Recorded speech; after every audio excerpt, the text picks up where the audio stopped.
We are in the biggest electrical storm. I've put the sat phone in the oven down there. I feel a bit chunky. Did you see Lisbon, Riley?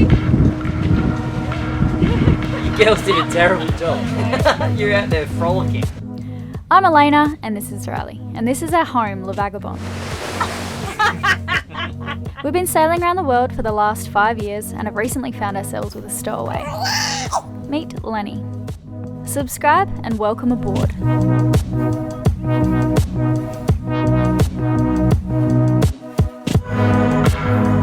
Welcome back to the Atlantic Ocean. If you've missed our first 2 episodes, you're going to want to go back and watch those first. I'll link them in the description below. It's day 3. We had a few little boat jobs to do this morning, mostly Riley and Svante. And yeah, the weather is so nice today. We're sailing upwind, but it's fairly light. We got 12 knots of wind. And the air is not warm, but it's delicious. Like, I was in just a bikini top, but it's not quite warm enough to be just a bikini top. We're matching today. Yeah. Say hi, everyone.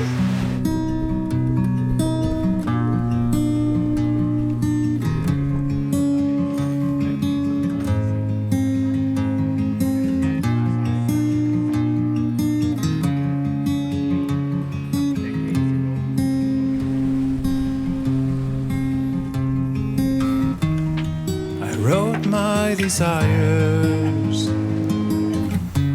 and I heed them away. I'm taking care of coffee and the plants. Just like being at home? Yeah, exactly. On the first day I was really not feeling well, and it came so suddenly. Yeah. It was, of course, seasickness was part of it, but also like shivering and just pure exhaust. Yeah, these last months have been very intense for me. I've constantly been traveling and just lots of things to do. Yeah. So that was, I think, the moment when I could relax in a bit. Yeah. Because now I'm going back to Europe. Yeah. Now, at home. Yeah. And I think that was a very big relief. You look very emotional. I felt a little bit bad for filming you at the time, but I thought that people would want to see that. Yeah, definitely. Yeah. I wrote my ambitions. Hi guys. I don't think I've really spoken to you since we left. The crew's getting along really well with one another.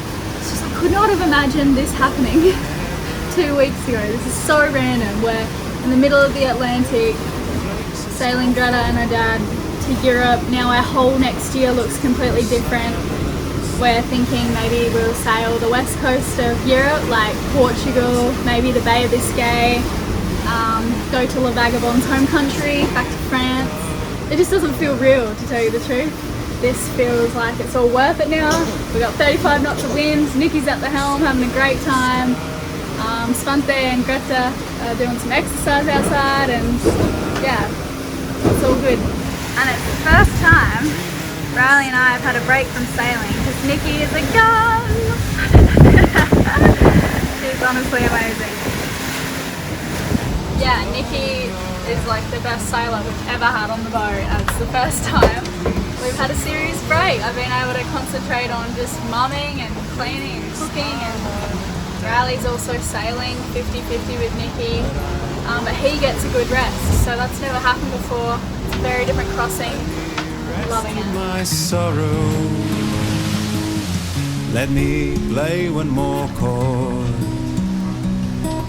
I always knew. How are you? I'm awake.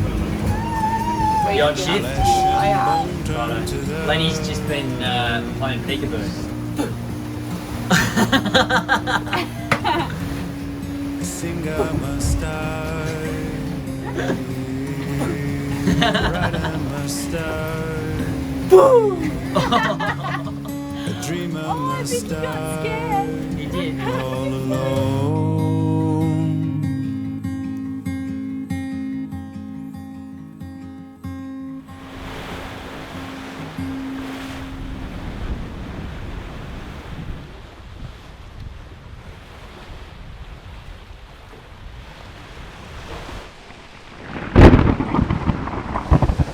we're just mid-dinner and yeah, there's lightning all around us and we have to slow down anyway to avoid a weather system gobbling us up. So yeah, we've just pulled down the mainsail. Well, Nikki and Riley have. We've been eating dinner. These guys have been entertaining Lenny. We got couscous and the last of the pasta sauce that the gourmet gang prepared for us. We still have 2 nights worth of dinners, which is amazing. Thank you. And it's all vegan, so the food just doesn't go off. So good. Put the mainsail away because we've still got to go slow. You look a bit like Slow, a skipper slow, in that slow. outfit. Did someone order a sailor? I've never seen you wear that. We are in just the biggest electrical storm. I've put the spare sat phone in the oven down there and Nikki's phone and turned off all the electrics and isolated the batteries because there is just lightning everywhere, like everywhere. It's blowing 40 knots and Nikki's at the helm just drenched. I think she's having a really good time.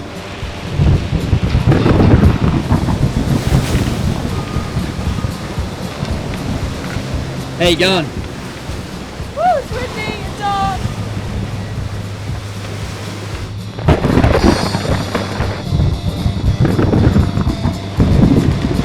This is unbelievably intense. Nikki said she saw lightning hit the water and sparks fly up from the water before. If we get struck by lightning, we lose all the electrics. We've done the Faraday cage again with both the sat phones in there, but like this is sailing on a sailboat. This is your worst nightmare, especially this far from home. It's hand steering until the storm passes, and just fingers crossed you don't get hit.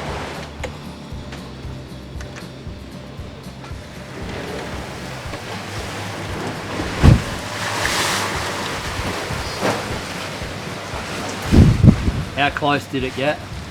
So close. Did you see that strike just over there? Yeah. It was hurting my eyes. Huh? It was hurting I know my every eyes. time it blinds you, see this like line coming down. I mean that there was sparks in the water. I feel a bit jumpy. Yeah, I bet you do. By the way, there's a risk of thunderstorms with lightnings for the night. It is possible you've already had some. Just an afterthought. No shit, Sherlock. Just when we thought we could relax for the night and maybe get a bit of sleep, I noticed that the life raft had worn through its housing. It was banging pretty hard against the supports and dangling underneath the netting pretty close to the waves below. Something needed to be done immediately. We managed to hook it with the spare Jenica halyard, winch it up through its tight hole and half slid it, half lifted it back to the cockpit and tied it up under the table. Clipped in, but still holding on for dear life. It was a pretty tough job in those conditions. On a roll now, and with a bit of adrenaline coursing, we got into another job. The furling line to the head sail had chafed straight through. This meant we couldn't reduce sail when winds increased, except by hand at the bow of the boat, which was pretty inconvenient and actually even a little bit dangerous.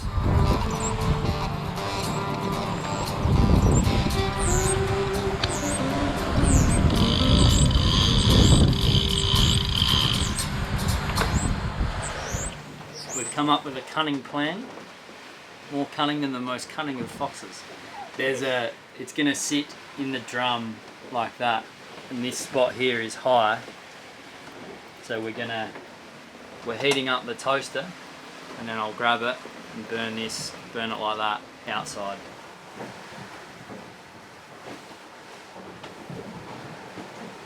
Yeah, baby. That looks like success. It's a happy face. Okay, I think we have to keep it really tight when we furl it. So get it like super tight now. Somewhere along the way we heard a crunching sound and the steering outside would no longer turn to starboard. It was stiff and this was really, really not good. It was 4 or 5 a.m. and I think this was the night that we were so tired that we were actually slurring our words. But we absolutely had to fix the steering or we might end up having to take Greta to Greenland. After pulling a few things apart to see the steering cables and tightening a few cables we probably didn't need to, we found that the cable's plastic sheathing had crumpled up and was blocking its passage through one of the blocks. This made turning to starboard impossible. It was fortunately a quick fix once we had located the problem. After this night, I think Nikki and I really started to trust each other.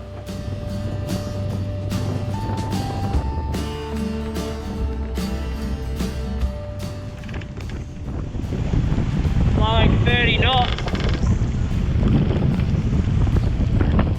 Supposed to blow 30 to 35 with gusts of 45. We've had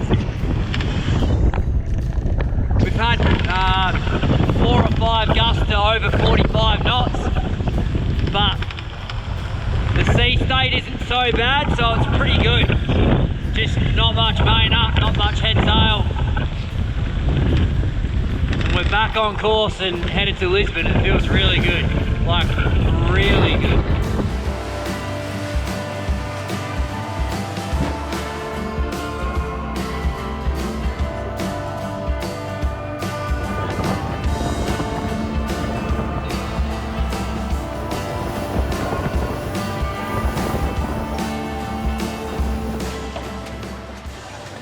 What's my little crew doing? Lenny? What are you up to, mate? What are you reading? When breath becomes air. Yeah, right. I'm trying to get Lenny to sleep, but he's really active right now. It's crazy. We're in the Gulf Stream, so everything's gotten warmer. First of all, the sea temperature got warmer, which made the tap water get warmer. And the whole house is nice now. It's just beautiful. This is perfect. No one feels sick today. It's great. How's your night been? Eventful. What happened? The life raft fell off. We had what we suspect was a 50 knot gust, but we had to turn the electrics off because there was such a fierce lightning storm. We put the spare sat phone in the oven for a Faraday cage and turned off all the electrics.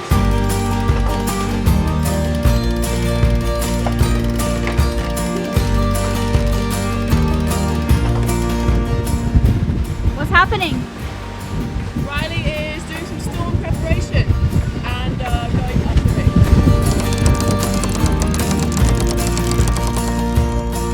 I remember the garden and the way it felt. Stop! The way it smelled. Can you see Lisbon, Riley? Running around, carrying the world. There's going to be some rough weather coming up in the next couple of days, so go up the mast, check all the rigging. The onshore Wi-Fi booster just pulled straight out of its case, so I taped it up, which is not a very good fix, but it's the best I can do at the moment. Everything in port just looks absolutely Mickey Mouse. Live your dreams or lose control. It is pouring! I'm gonna collect some rainwater. Fresh water. I love rainwater. So good. Pissy. So one of the taps got left on the other night and we drained like a quarter of a tank, so we need to make up for that. And that's what I'm doing in the freezing cold. Voices whisper that I'm not to blame. I'm freezing, but it's so nice. It's like liberating. Sounds to me like they give it up. But they don't know the heart I've got. And I wasted years in this made-up cage. I painted the walls with regret and rage. I know exactly what I have to do. Now that I found my way back to you. A golden moment for everyone on board that we thought was worth sharing with you was a video captured by Nikki of Svante getting some vitamin D with no more than his jocks on. When Nikki later re-watched the video, she noticed Svante looked naked, and after showing Greta, she was in absolute hysterics. The relationship between Greta and Svante is really special and funny. Greta's just kind of dragging her dad around the world and across oceans on her mission, and he's been a full-time dad following along with nothing but support for her. Svante was so surprised when Greta started her strike for the climate outside the Parliament House in Sweden after she'd just learned about the subject in school. That was only August of 2018. Hearing about all that's happened since then is unbelievable. Know how, but I hit rock bottom, so we'll start right now. Willing to change, I just don't know how.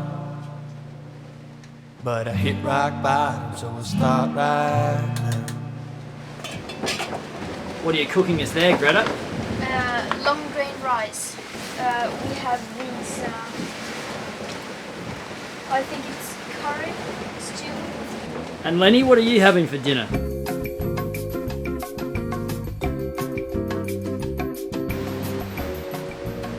It's got peas and rice, mixed with kale, spinach and pears for sweetness. Oh yeah. Eating like kings here in the Atlantic, aren't we? We're eating like kings and queens. What happened was in the starboard forward shower, Elayna's and mine, the shower head fell out of the thing and knocked the water on.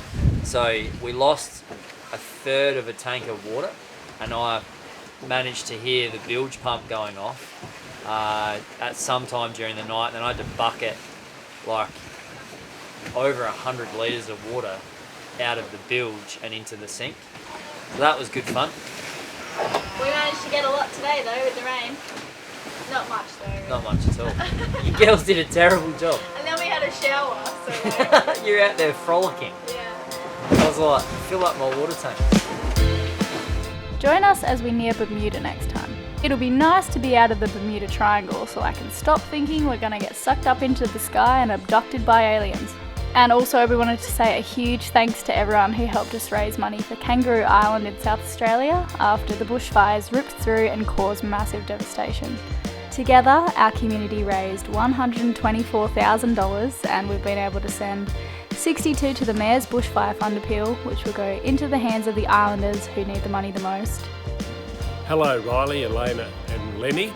I'm Michael Pengilly, Mayor of Kangaroo Island. I want to thank you so sincerely for what you've done in raising money for Kangaroo Island. We've gone through a tremendous amount of issues and trauma over the last few weeks. We're coming out the other side, and money raised by you will help our community a huge degree. I want to assure you that anything that goes into the Mayor's Fund will be used strictly for victims. There'll be no wasted money, and I urge you to spend more time on Kangaroo Island when you can. Come and visit us, see what we've got to offer, but thank you again so very, very much. And the other $62,000 has been sent to the Kangaroo Island Wildlife Park Fund, where a significant number of koalas and other native species that have been injured are being treated with pain relief, antibiotics, as well as having new infrastructure built for them. G'day everyone, it's Sam Mitchell here from the Kangaroo Island Wildlife Park. I just want to say a huge thank you to everyone who donated to us through Sailing La Vagabond and to those guys themselves. Because of you that we've been able to save so many animals. We've seen, as of today, almost 600 koalas. Now behind me here, we started with these small pens, cable tied them together, and we're operating out of a small shed. Since then, we've brought in this transportable building, turned it into a hospital, all of these holding pens, and we've built 2 large soft release sites. So we've soft released about 100 koalas now. Still got just over, or close to 200 in care, including 30 orphans. Yeah, I can't thank you enough. It's been incredible, all of the support, and said all of these guys behind us here, they're on the road to recovery, and hopefully we can get them back out into the wild as soon as we can. To be able to use our channel to make a difference means the world to us. Thank you all so much for being here. Bye for now, we'll see you guys again soon.